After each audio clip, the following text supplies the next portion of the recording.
झाली सगळी सिद्धता. आता सम्राट कधीही आले तरी चिंता नाही.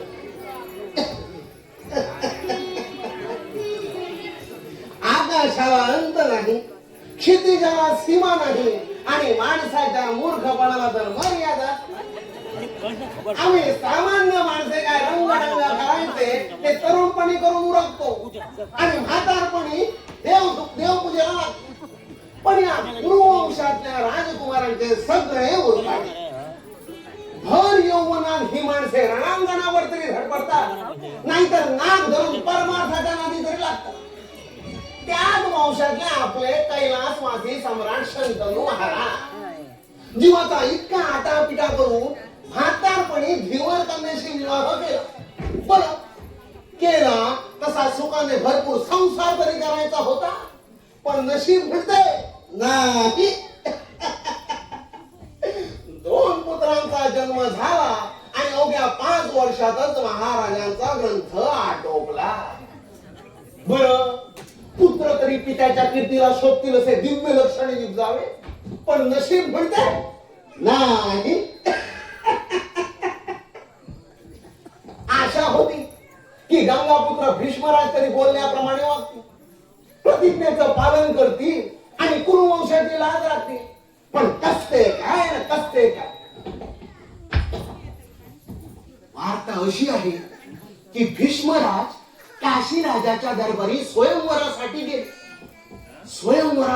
गेले आणि काशी राजाच्या 3 राजकन्या जिंकल्या. अशा तशा नव्हे, समस्त राजवृंदांशी लढून जिंकल्या. काय योग आहे. 2 तपावर आपले यौवन झिजवून या गंगापुत्राने कडकडीत ब्रह्मचार्य पालन केले तसेच अहोरात्र गादीची सेवा केली आणि स्वतःचा सर्वत्र दरारा पसरवला. पण 50ची जुळूक लागली आणि या वटलेल्या वृक्षाची चलबिचल सुरू झाली. अंबिका, अंबालिका, 1 नाही 2 नाही 3 राजकन्या. काय शुक्राचा जोर आहे. पण मी विचारतो, आधी इतकी वर्षे ब्रह्मचार्याची बतावणी केली कशासाठी? प्राक्तन म्हणतात ते हे.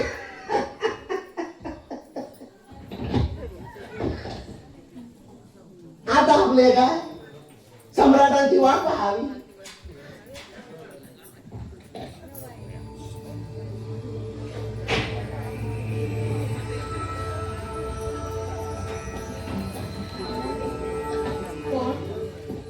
चंडोला तू नमस्कार. आणि हे काय नृत्य गायनाची बैठक आज राजप्रासादात? उन्मत्तपणाची मजल येथवर गेली नाही. म्हणजे महाराजांनीच आज्ञा दिली की. महाराजांनी आज्ञा दिली म्हणून काय झालं? तुम्हा सेवकांना स्वतःचे चित्त आहे की नाही? उचल या एकूण एक वस्तू.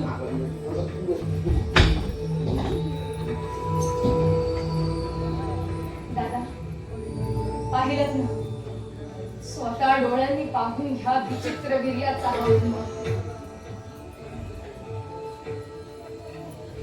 भीष्मराज तो दिवस साक्षीदा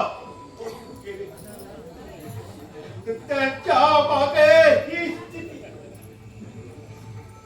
चंडोला त्यासारख्या साध्या सेवकांनी महाराजांच्या वचनाला आळा. दादा सेवकांना बोल लावण्यात काय अर्थ आहे? ज्याचं त्यालाच कळायला हवं आपल्या हित आहे. जाय तू आमच्या समोर उभा राहू नकोस. जशी आणि विचित्र वीर्याला सांग, जो काय गोंधळ घालायचा असेल तो नृत्य शाळेत घाल म्हणून. इथे राजप्रासादात असले चाळे मला मुळीच खपायचे नाही.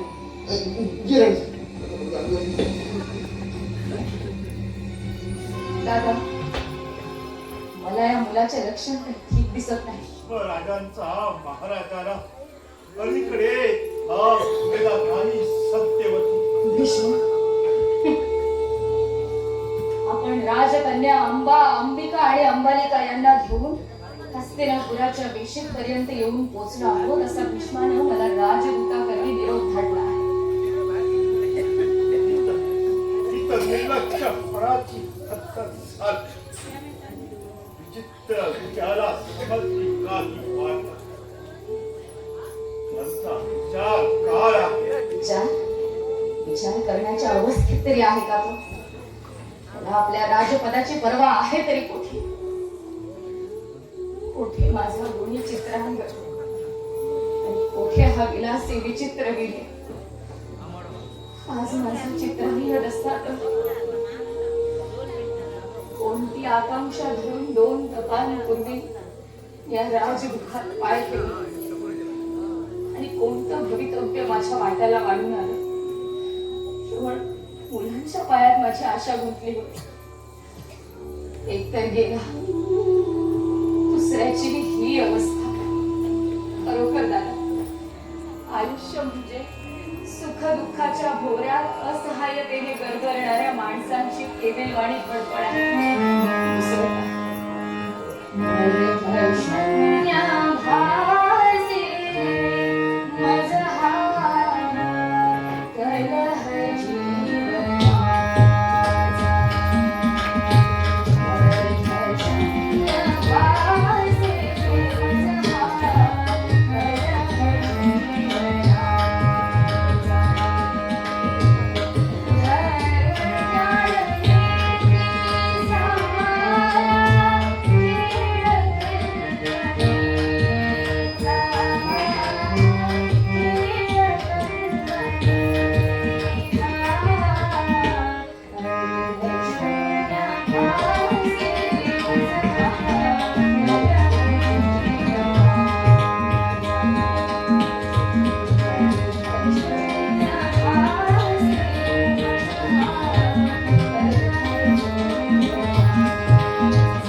राजप्रसादात विश्वराज परत दिसतात आता आला असला तरी येऊ दे.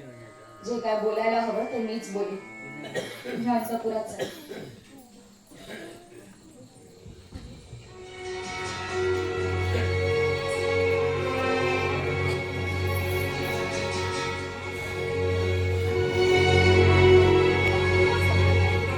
सम्राटांचा अभय असो माते सर्वांचे कुशल आहे ना होय भीष्मा, तुझे कुशल आहे ना? माते आपल्या आशीर्वादानं माझं कुशल आहे. भीष्मा, या घडीला मी तुला कोणता आशीर्वाद देऊ? तुला सुपुत्र होत म्हणून की हस्तिनापुराचे राज्य तुला अक्षय लाभो म्हणून? माते या दोन्ही घटना माझ्या संबंधात असंभव आहे हे तुला माहीत आहे. मग आजच ही क्रूर चेष्टा कशासाठी? चिरंजीव भीष्मा, तुझ्या पराक्रमाचा वृत्तांत आम्ही ऐकला. खरोखरच काशी राज्याच्या कन्या भाग्यवान आहे. गुरुवंशाचे सौभाग्य धारण करणारी प्रत्येक कुलस्त्री ही सौभाग्य मग विवाह सौभाग्याचा हा सोहळा कधी पार पाडायचा भीष्मा? माते ते सर्वस्व तुझ्यावर अवलंबून आहे. स्वयंवरात जिंकलेल्या कन्या आपल्या पायाशी अर्पण केला म्हणजे माझे कार्य संपले. कार्य संपले नाही, कार्य सुरू झाले. होय खरं आहे. पुढच्या पिढ्याला नवे कोंब उगवतील त्यांची जोपासना मलाच करायला हवी. राजमाते, भीष्माचा पराक्रम पाहायला आपण खरोखर हव्या होता. स्वयंवरात साठी जमलेल्या समस्त राजवृंदेशी भीष्माने एकट्याने झुंज दिली. ती पाहिली असती तर आपल्या डोळ्याचं पारणं फिटलं असतं. खरंच का प्रियदर्शना? सौबल देशाच्या शाल्व राजाची तर भीष्माने एवढी दैना केली म्हणून सांगू. त्याच्या रथाचा सारथी मारला, अश्व मारले, शाल्वाचा धनुष्य तोडला आणि ज्या रथात राजकन्या बसल्या होत्या त्या रथापुढे त्याला जीव घेऊन पळवायला लावले. खरोखर भीष्मा तू धन्य आहेस. माते घडल्या प्रकाराबद्दल मला साडी मात्रही धन्यता वाटत नाही. प्रियदर्शना, अरे या शालवाला चिमुकला होता तेव्हा मी गादीवर बसवला नव्हता का? भीष्मराज, फार जुनी गोष्ट झाली ती आता. एक छोटेसे रोप ज्या हातानं मातीत रुजवलं त्याच वृक्षावर पुढे कुठार चालवण्याची वेळ याच हातावर यावी या करते दुसरे दुर्दैव ते कोणते? त्याला आपला काय इलाज? राजमाते, स्वयंवरात भर दरबारी भीष्माचा पराक्रम पाहायला आलेल्या समस्त राजवृंदाशी त्यांनी एकट्याने झुंज दिली. ती पाहिली असती तर आपल्या डोळ्याचं पारणं फिटलं असतं. राजमाते,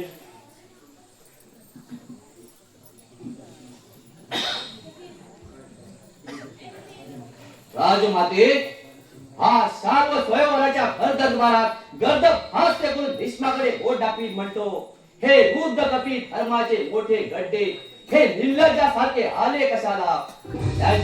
यांच्या ब्रह्मचर्याची प्रतिज्ञा म्हणजे नुसती वल्गनाट म्हणायची.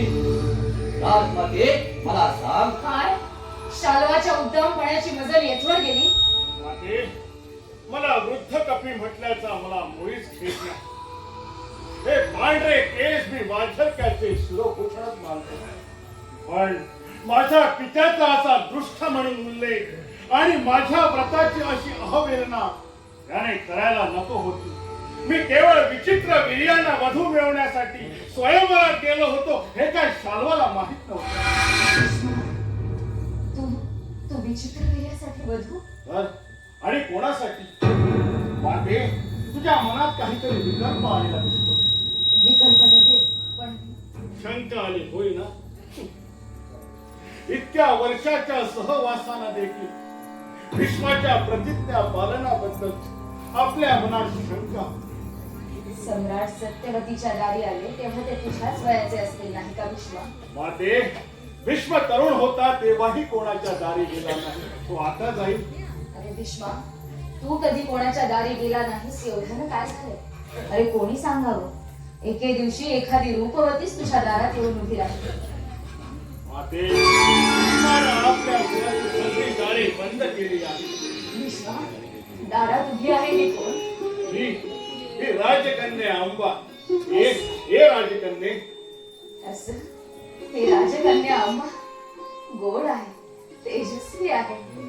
राजकन्ये, जिची तू सून होणार आहे त्या माझ्या मातेला वंदन कर. वंदन करते, पण सून म्हणून नव्हे, कन्या म्हणून. कन्या म्हणून? राजकन्ये, तुझ्या बोलण्याचा अर्थ मला समजला नाही. क्षमा करा महाराज, कोणाही तरुण स्त्रीचा अंतःकरण अभिमानानं उचंबळून यावं असा पराक्रम करून आपण मला स्वयंवरात जिंकलं. पण महाराज, मी आधीच वचनबद्ध आहे. माझ्या आणाभागा देखील झाल्या आहेत. तू आधीच वचनबद्ध आहे. होय, कोणाशी? शाल्वराजाशी. राजाची. छे, छे. काय? ज्याला भीष्मानं युद्धात पराभूत करून पिटाळून लावलं त्या शस्त्राशी? होय राजमाते, ज्याला भीष्मराजाने युद्धात पराभूत केलं, वीरत केला, विशास्त्र करून पिटाळून लावलं त्या शाल्वराजाशी. तांबे, नको महाराज, माझं मन वळविण्यासाठी आपण एक शब्दही उच्चारा. तर आपल्या पराक्रमानं दिलेली ही अंबा शाल्वाला दिलेल्या आपल्या वचनाला देखील पालखी होईल. महाराज, आपलं सौभाग्य मिरवण्याचं भाग्य निदान या जन्मी तरी माझ्या बळी नाही. अंबे, अगं भीष्मानं तुला आणि तुझ्या बहिणींना स्वयंवरात जिंकलं ते स्वतःसाठी अशा का भ्रमात आहेस तू? स्वयंवराला येणारे राजपुरुष दुसरे कोणत्या हेतून येतात राजमाते? ते हा भीष्मालाच विचार. राजकन्ये, तुझा विपरीत समज झाला असेल तर मला क्षमा कर. केवळ विचित्र वीर्यांना संभाती मिळवण्यासाठी मी त्यांचा सामंत म्हणून स्वयंवरात गेलो होतो. काय? केवळ सामंत म्हणून? विवाह सम्राट विचित्र वीर्यांचा आणि त्यासाठी स्वयंवरात तुम्ही भीष्मराज? तर मग अंबे, भीष्म प्रतिज्ञाबद्ध आहे हे सगळे जग जाणते. ते मी देखील जाणते. पण भीष्माला स्वयंवराच्या दरबाराला आलेले पाहून मला असंही वाटलं की थांबलीस का अंबे? भीष्म स्वयंवराला आलेला पाहून तुला काय वाटलं? काही क्षमा करा महाराज, स्वयंवरात मी शाल्वाला स्वर्ण्याचा निश्चय केला होता. तर त्यापूर्वीच आपण आम्हा तिघा बहिणींना रथात घालून हरण केलं. ही गोष्ट जर मला आधी कळली असती तर तुझ्या डोळ्यासमोर मी शाल्वाची इतकी द्यायला खात्री नसते. एकटा शाल्व माझ्याशी प्राणपणाने का लढला ते मला आठवलं. घडली गोष्ट घडून गेली, आता त्याबद्दल खेद कशाला? अंबे, मी सांगते ते ऐक. तुझ्यासारखी तेजस्वी सून मलाच मिळाली पाहिजे. अगं, माझा पुत्र शाल्वापेक्षा रूपगुणानं रतीभरही कमी नाही. तुझ्यासारखी तेजस्वी सून मलाच मिळाली पाहिजे. राजमाते, आपण मला माझ्या आईच्या ठिकाणी घ्या. कुमारिकेचे मनोगत, प्रणयनीचे हृदगत आपण जाणता. उदार मनाने आपण मला शाल्वाकडे पाठवा. वेड्या मुली, तू मला प्रिय झाली आहेस. तू मला आईच्या जागी मानतेस म्हणून तुला सांगते, शाल्वाचा नाद सोडून दे. माझ्या विचित्र वीर्याशी विवाह करण्यातच तुझे हित आहे. माते, असे कसे करता येईल? शाल्व राजाशी मी वचनबद्ध आहे. म्हणून काय झालं? दिलं वचन आपल्या हितासाठी मोडता येत नाही असं थोडंच आहे. तू जशी वचनाला जागतेस तसा शाल्व जागत असता तर त्याला तुझ्या प्राप्तीसाठी भीष्मापुढे पदर पसरला नसता काय? माते, कोणता मानवाचा पुरुष असं रणांगणात पदर पसरे? झालं तर तुझ्या प्रेमापेक्षा त्याला आपला मान, आपली मर्यादा अधिक मोलाची वाटली. यातच त्याचं मन स्पष्ट होतं. अंबे, अगं शाल्वानं पराभव पत्करला तेव्हाच तुमच्या आणाभाकांची इतिश्री झाली. आता तू विचित्र वीर्याशी विवाह करायला मुक्त आहेस. अंबे, मी सांगते ते ऐक. माझ्या पुत्रालाच तू योग्य आहेस. काही राजमाते असे होणार नाही. शाल्वाला पिवळलं आहे. शाल्वावर माझं प्रेम आहे आणि मनोमनी मी केवळ शाल्वाची झाली आहे. बस, वेडेपणा एकदम थांबला पाहिजे. अंतपुरात चल, तुझा विवाह विचित्र वीर्याशीच होणार आहे. महाराज, महाराज, आपण धर्मज्ञ आहात. स्वयंवरात आपण मला जिंकून माझे स्वामी झाला. मी आपल्या पुढे पदर पसरते, आपले पाय धरते. मला एवढी भिक्षा घाला, मला शाल्वाकडे पाठवा.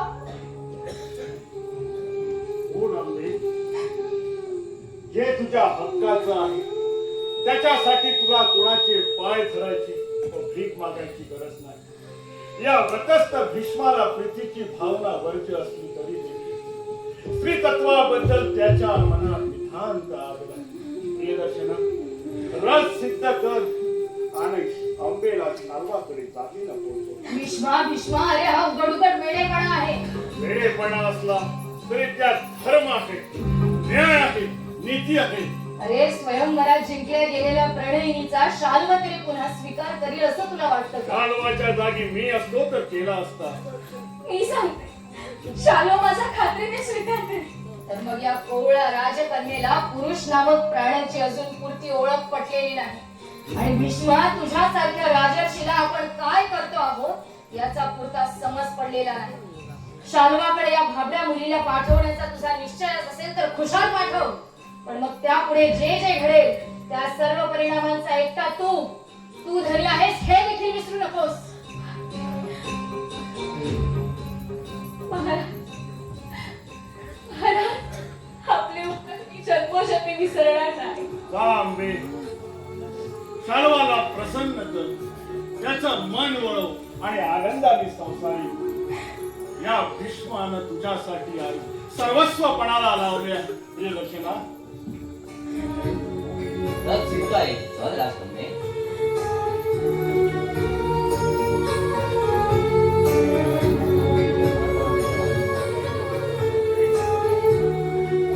हे वृद्धकपी, हे राजर्षी, तू सत्य संग आहे, तू प्रतिज्ञाबद्ध भीष्म आहे. देवव्रता, भीष्माला वेढलेल्या देवव्रता.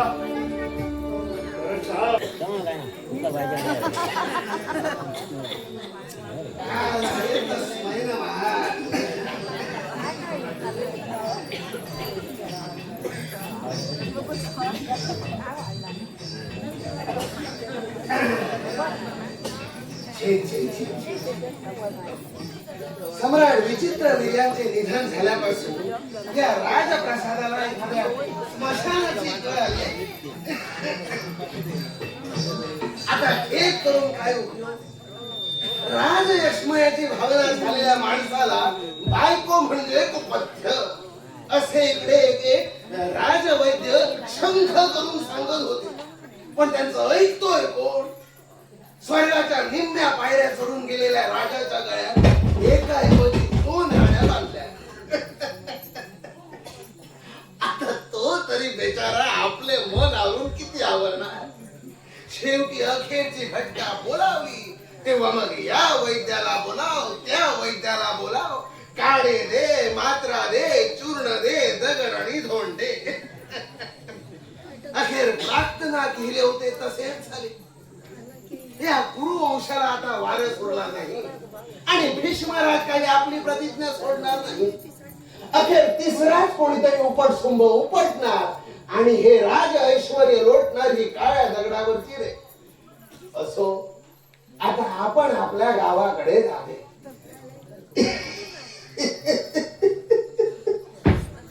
इथे आलो होतो ना तेव्हा हातात एक छोटीशी पडशी होती. आता 25 वर्षाने जातोय तर हे एवढे मोठे गाठोडे वाढले. चला, आयुष्य काही अगदीच वाया गेले नाही. आता गावाकडे मुला माणसात जावे. अरे बापरे, पण हे तर भीष्मराज झाले की. आता पुन्हा आणि आणखीन काही संकट आले नाही म्हणजे झालं. नमस्कार करतो महाराज. हो महाराज, मी महाराणीची आज्ञा घेतली मी. तुझे ही योग्यच आहे. सम्राट निर्वर्तले राजप्रसादात तुला योग्य असे काम उरले नाही. अखेरचे दिवस मुला माणसात घालवावे असं तुलाही वाटते. तुझ्या प्रयाणाची सगळी तरतूद झाली ना? हो महाराज. तुझे मानधन तुला मिळाले ना? होय महाराज. तुझे दैव बरेच फुगलेले दिसते. ही सगळी सम्राटांची कृपा. अरे, एवढी कृपा तुझ्या पाठीला मिळणार आहे का?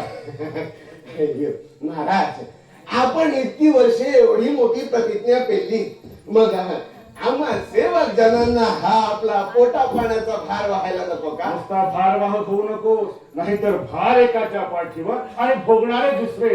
हं? असे बरे भोगतील?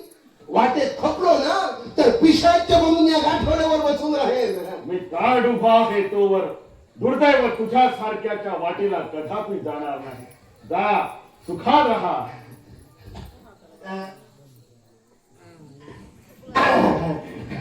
येतो महाराज.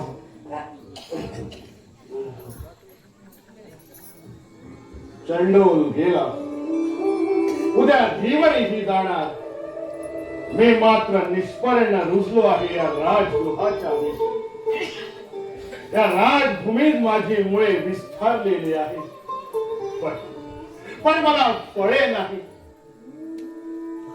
राजव्यवहाराला वीट आली. कुरुवंशाच्या संसारावरचे सगळे आघात मी अलिप्तपणे सोडले. आता मन म्हणते तीर्थक्षेत्रे पहावी, गंगा तीरी तपश्चर्या करावी, कैलासाच्या पायथ्याशी जीवन यात्रा संपवावी. पण दैव बोलते भीष्मा असा जातोस कुठे? अरे ते अखेरचे तीर्थक्षेत्र अद्याप दूर दूर आहे.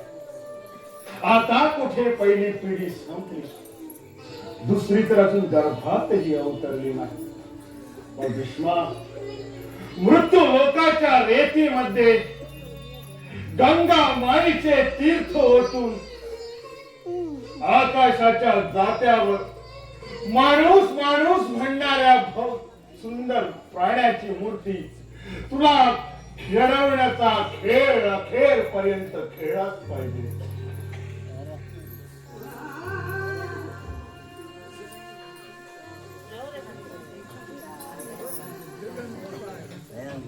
दासराज, मातेची काय आज्ञा आहे? त्या काही खरंच काळजी. सत्य होते सराला फार खराब.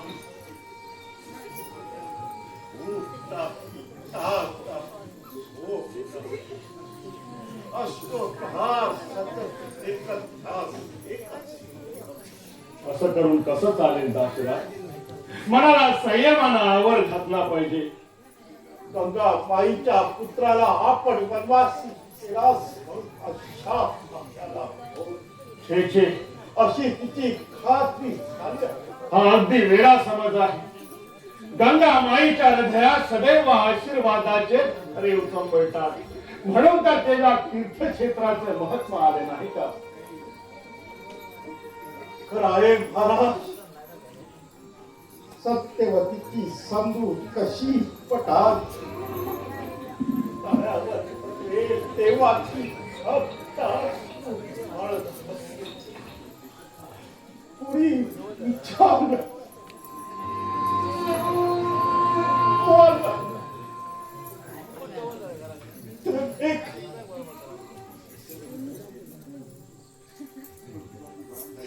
एक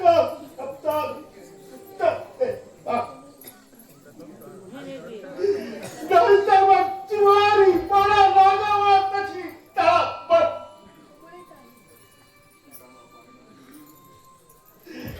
आत्ता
देवव्रता, माते तू मला देवव्रता म्हणून हाक मारली, मला एकदम आईचीच आठवण आली. कदाचित गंगा माईनच माझ्या मुखातून तुला हाक घातली असावी. माते, मला देवव्रता म्हणून हाक मारण्याची तुझी आजच इच्छा का झाली? देवव्रता, माझा विचित्र वीर्य गेला. त्याच दिवशी माझ्या दृष्टीतला भीष्मही मावळला. आता तू मला दिसतो आहेस देवव्रत, माझा तसाच गंगा माईचा पुत्र देवव्रत. माते, तो देवव्रत कधीच संपला. ज्या क्षणी देवव्रतानं आपल्या प्रतिज्ञेचा उच्चार केला, त्या क्षणी गंगा तीरावर तो भस्म झाला. आता उरलो आहे मी भीष्म, प्रतिज्ञा पालन करणारा भीष्म. देवव्रता, खरं सांग, राजकन्या अंबेला पाहून तुझं मन डळमळलं नाही? त्या तेजस्विनीला पाहून तुझ्या अंतःकरणाला प्रणयाचा स्पर्श झाला नाही? देवव्रता, तू मौन धारण केलंस यातच माझं उत्तर मला मिळालं. देवव्रता, सत्यवतीच्या श्रद्धेची तुझी उठाठेव खोल आहे. माते, तुला मिळालेलं उत्तर खरं आहे, पण ते अर्ध खरं आहे, संपूर्ण सत्य नव्हे. दिव्यत्वावर प्रेम करणं हा जर मानवी मनाचा धर्म असेल, तर राजकन्या अंबेला पाहून भीष्माच्या मनात प्रीतीची उदांत भावना उचंबळून यावी, यात नवलते काय? माते, भीष्म ही एक माणूसच आहे, दगडात कोरलेली शिल्पाकृती नव्हे. हृदयात उचंबळलेली प्रीतीची भावना ही भीष्मानं अमोल कर्तव्याच्या कोंढणात बसवली. माते, भीष्मानं स्वतःहून अंबेला शाल्वाकडे पोहोचवले नाही का? शाल्वाकडे जाण्याचा हट्ट अंबेने धरला म्हणून तू तिला पाठवलीस. पण भीष्मा, तिनं तुझ्याशीच विवाह करण्याचा हट्ट धरला असता तर? कोण? प्रियदर्शना, तू कधी आलास? अंबेला शाल्वाकडे पोहोचवलीस ना? शाल्वानं त्याचा स्वीकार केला ना? अरे बोल असा गप्प का? सगळं काय? अंबे, तू पुन्हा इथे? शाल्वानं माझा धिक्कार केला, त्यानं मला परत पाठवलं. हे शक्य नाही, असे कधी होणार नाही. तुझा धिक्कार करण्याची शाल्वाची हिंमत नाही. हे शस्त्रबळावर शाल्वाचा तुझ्याशी विवाह करण्यात भाग पाडेल. महाराज, अंबेच्या विवाहाबाबत आता आपल्याला शस्त्रबल वापरता येणार. हा म्हणून प्रियदर्शना, शाल्व राजा अंबेशी विवाह करण्यात वचनबद्ध आहे. होय, ते स्वयंवरात आपण शाल्वाचा पराभव करून अंबेला जिंकली, तेव्हा आता परिस्थितीत बदलली. अरे, परिस्थिती बदलली म्हणून दिलेला शब्द कधी बदलेल का? आपल्या कृत्यामुळे आपण शाल्वाचा शब्द पुसून टाकला. मग आता शाल्वाला दोष देण्यात काय अर्थ आहे? शाल्व अंबेशी कालत्रही विवाह करणे शक्य नाही. आणि आता शाल्वा सिद्ध झाला तरी अंबा त्याच्याशी कालत्रयी विवाह करणार नाही. अंबे, मग तू इथं काय करणार? विश्वराज, या प्रश्नाचं उत्तर आपणच द्यायचं आहे. शाल्वानं नव्हे की अंबेनं नव्हे. मुली, एकूण पुरुष हृदयाचा तुला प्रत्यय आला म्हणायचा. माते, मी कबूल करते, मी फसले. वेळे, तू माझे वेळीच ऐकतीस तर आज या गुरुवंशाची भाग्यविधात्री झाली असतीस. पण आता ती वेळ गेली. माते, मी शाल्वाचे पाय धरले, प्रार्थना केली, परोपरीने समजावून सांगितलं की भीष्मानं माझं केवळ अज्ञानानं हरण केलं होतं. पण शाल्वाने एक शब्दही ऐकून घेतला नाही. उलट तो म्हणाला, तू माझी दुर्भाग्य विधात्री आहेस, तुझ्यामुळे माझी एवढी विटंबना झाली. भीष्माच्या रथात बसून भीष्माचा सगळा पराक्रम प्रणयीच्या दृष्टीने तू पाहत होता. शाल्व मला म्हणायचा, मी तुझा स्वीकार करू शकत नाही. ज्यानं तुला जिंकलं आहे त्या भीष्माशीच विवाहाला. अशक्य, सर्वथा अशक्य. अशक्य का म्हणून? धर्माच्या वल्गना करणाऱ्या भीष्माला धर्माचं पालन केलंच पाहिजे. भीष्मा, स्वयंवरात जिंकलेल्या प्रणयिनीचे स्वतःच पाणी ग्रहण करायचे असते याची मी आपल्याला जाणीव करून द्यायला हवी काय? माते, मी वचनबद्ध आहे. मी आंबेशी विवाह करू शकत नाही. महाराज, महाराज आपण धर्मज्ञ आहात, तसेच थोर मनाचे वीर पुरुष आहात. मी आपले मन जाणते, आपण माझे मन जाणता. मी आपल्या पुढे पदर पसरते. मला एवढी भीक घाला, मला आपण स्वीकारा, स्वीकारा.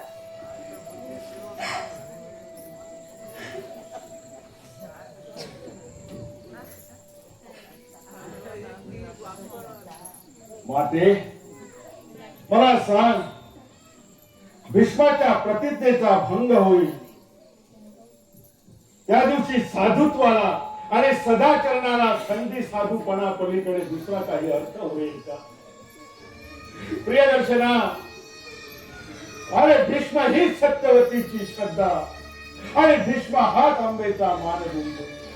अरे या जगात भीष्माची मान म्हणेल तर कोणाची मान ताळ राहील? महाराज, प्रणयाचे माझे सुंदर स्वप्न, संसाराबद्दलची माझी सगळी अभिलाषा आपल्या एका कठोर नकाराने भस्मसात झाली.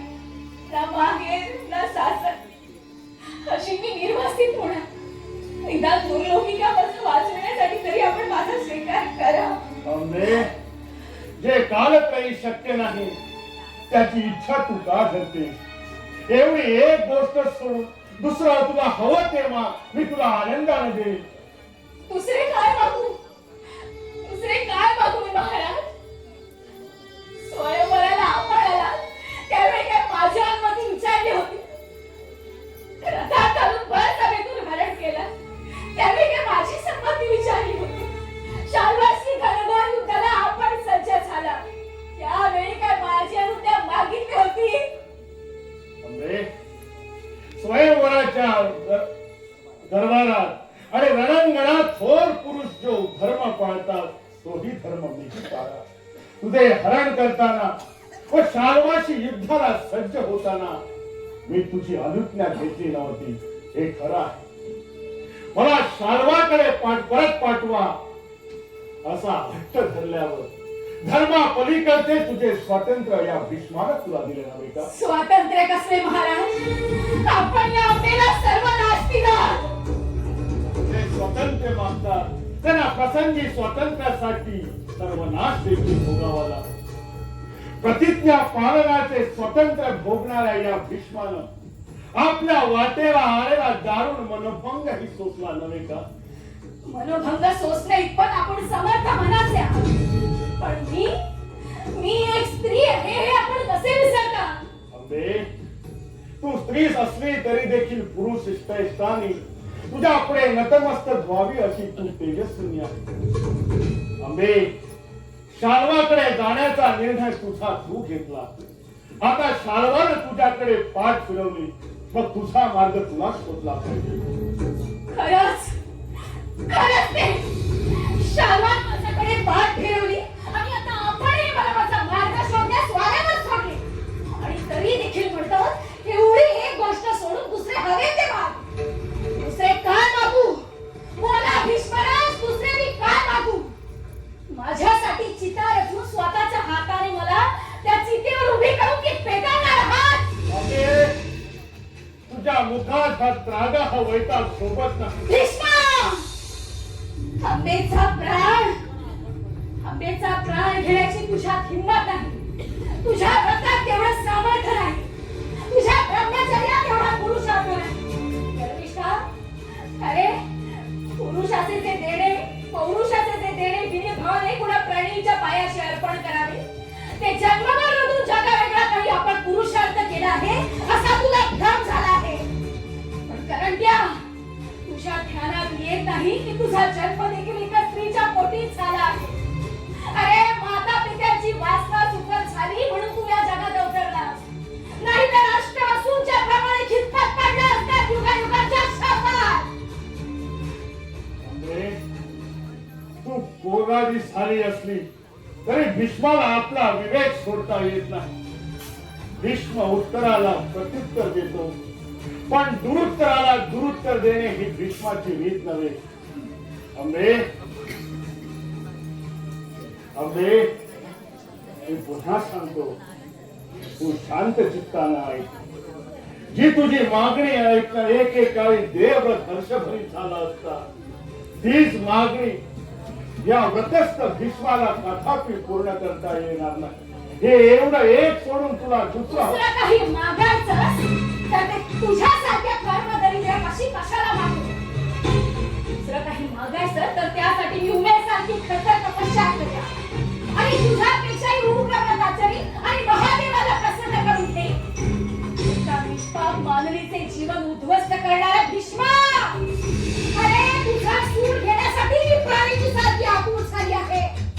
दे मला तुझं मरण.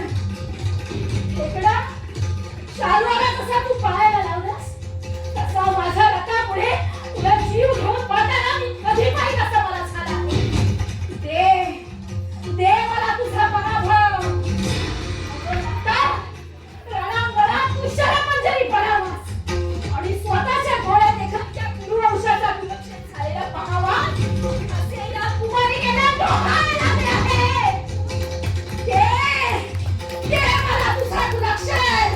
तथास्तु अंबे, तथास्तु.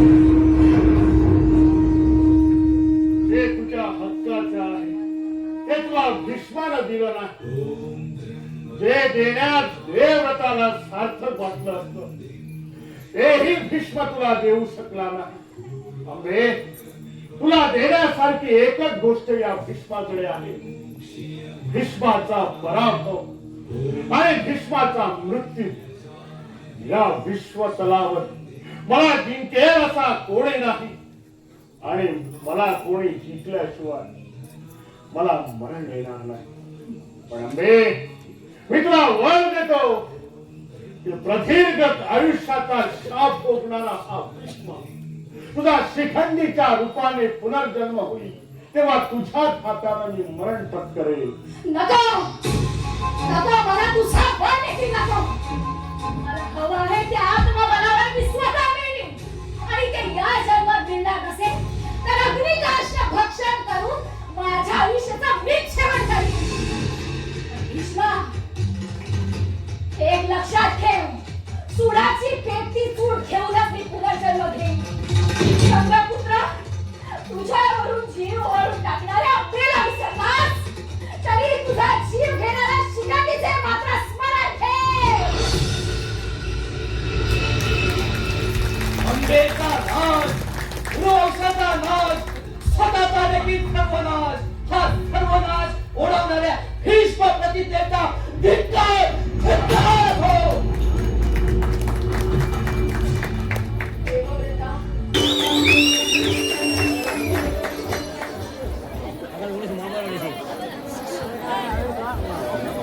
अरे